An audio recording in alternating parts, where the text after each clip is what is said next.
ఏం శివ ఏదో అర్జెంటుగా మాట్లాడాలంటే ఏదో కొంపలన్నీ మునిగిపోయినట్టు గబగబా మాట్లాడాలంటే ఏమైంది ఏం సంగతి? ఏం లేదు సార్, మీరు ఎప్పుడు అంటే అంటారు కదా, ఏది క్లారిటీ ఉండదు నీకు, ప్రతిదీ క్లారిటీగా మాట్లాడలేవు, క్లారిటీగా చేయలేవు అంటివి.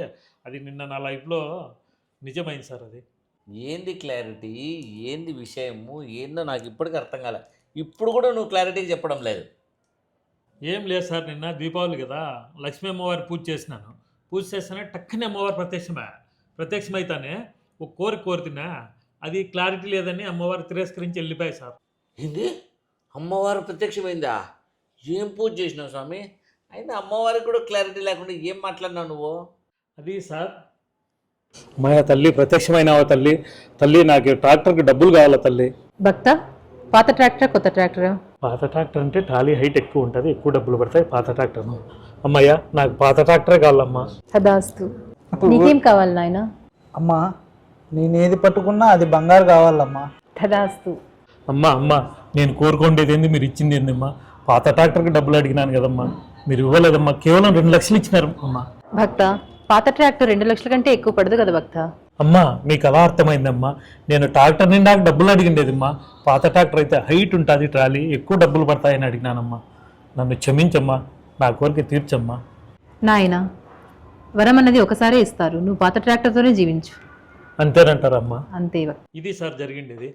అదే సార్, నాకే అమ్మవారికి మధ్యలో క్లారిటీ మిస్ అయిండేది అక్కడే సార్. ఏందబ్బా దేవత ప్రత్యక్షమైనా కూడా ఒక క్లారిటీ లేకుండా అడిగినావు? నీకంటే అనిల్ మేలు ఏదైనా కానీ క్లారిటీగా అడిగినాడు, క్లారిటీగా వరం పొందినాడు. అయినా నువ్వు ట్రాక్టర్ నిండా డబ్బులు అడగల్లా? పాత ట్రాక్టర్ కొత్త ట్రాక్టర్ అంటే ఎట్లా? అయినా అంత గొప్ప అమ్మవారు నీకు ఎట్లా ప్రత్యక్షమైంది శివా? ఏం పూజ చేసినావు? ఆ నైవేద్యం ఏం పెట్టినావు? హారతి ఎట్లు ఇచ్చినావు? అసలు ఎన్ని టెంకాయలు కొట్టినావు? ఏందబ్బా నాకేదో ఆశ్చర్యంగా ఉంది. అసలు దేవత ఎట్లా ప్రత్యక్షమైంది నీకు?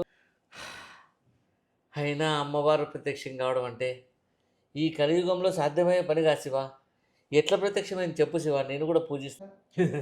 సార్ ఇదంతా కల్లో సార్ జరిగిండేది. కల్లో జరిగింది వచ్చి మళ్ళీ నాకు క్లారిటీ లేదు అది అని కూర్చున్నావా? నువ్వు పాసివా ఫస్ట్. సార్ కళలో కానీ అడగలేకపోయినా నేను బాధ సార్ క్లారిటీ. నీకు అంతే నీకు క్లారిటీ లేనప్పుడు అంతే హార్ట్ఫుల్నెస్ మెడిటేషన్ చేసుకొని ఆ క్లారిటీ ఏదో పెంచుకోపో. అంతేనా సార్? అంతే, ఇంక వేరే మార్గమే లేదు పాయిట్స్. సరే సార్. ఈ శివాకి ఈ విషయంలో కూడా క్లారిటీ లేదు. అర్జెంట్ అంటే నేను పరిగెత్తుకుంటూ వచ్చిన ఆ క్లినిక్ కాడికి వస్తే కళల గురించి చెప్తాడు ఆయన. మీ మహానుభావునికి క్లారిటీ ఎప్పుడు వస్తుంది లైఫ్లో?